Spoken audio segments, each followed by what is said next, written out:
దేవుడికి వందనాలండి. అమ్మగారికి అయ్యగారికి వందనాలండి. కూడి వచ్చిన బిడ్డలందరికీ వందనాలండి. మా పెద్ద అబ్బాయి కుటుంబం ఎటువంటి గొడవలు లేకుండా భార్య భర్త ఉండేలాగా మీరు అందరూ ప్రార్థన చేయమని అడుగుతున్నానండి. అలాగే మా చిన్న అబ్బాయి మా చిన్న కోళ్ళు మారు మనసు రక్షణ భాగ్యం వచ్చేలాగా మీరు అందరూ ప్రార్థన చేయమని అడుగుతున్నానండి.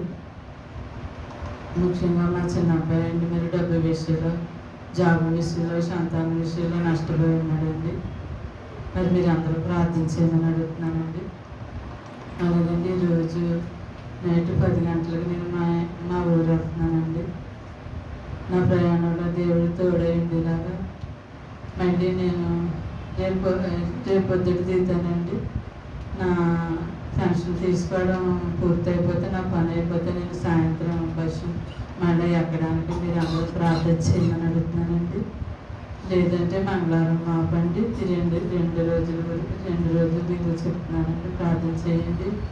అలాగే సాయంత్రం నాకు ఇదే వచ్చారండి. మరి ఇక్కడ బస్సు ఎక్కడ అయ్యగారు మరి ఎవరిని తోడించి మరి ఎక్కింతారో తెలియదండి. మీరు అందరూ ప్రార్థన చేయమని అడుగుతున్నానండి. అలాగండి నా ఆరోగ్య విషయంలో కూడా మీరే ప్రార్థన చేయమని అడుగుతున్నానండి. మరి అమ్మగారికి